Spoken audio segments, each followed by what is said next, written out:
Welcome to the Sonoma County Library Do-It-Yourself program. Are you ready to make salsa? My name is Selma, and Stephanie will be walking you through the process of making salsa. Enjoy it.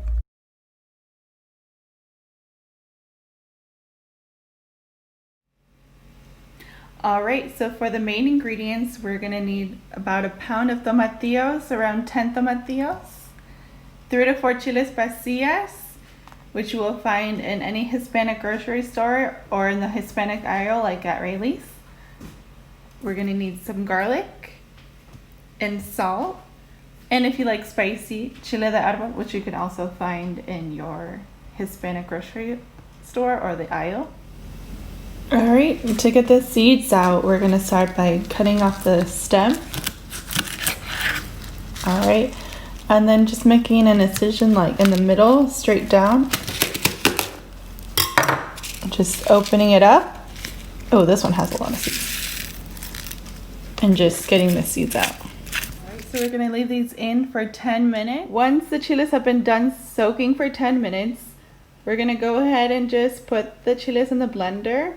And just save the water because we might end up using it. Since they're soaking, we're going to put the tomatillos in a medium saucepan with just enough water to cover them, and we're going to put them to boil. You can tell the tomatillos are done when they change a color to an almost brown, or when you can pick it up with a fork and it just falls off the fork like boop.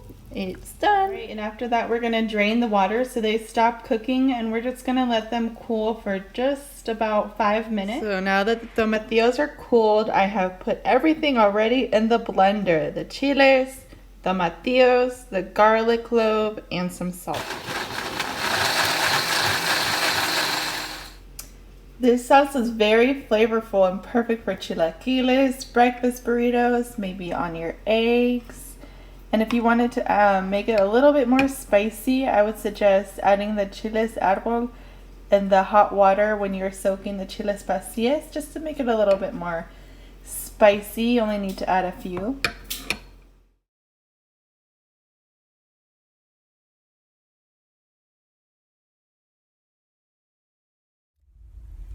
Now, have a great time making and eating the salsa. This program was part of the Sonoma County Library Do-It-Yourself series.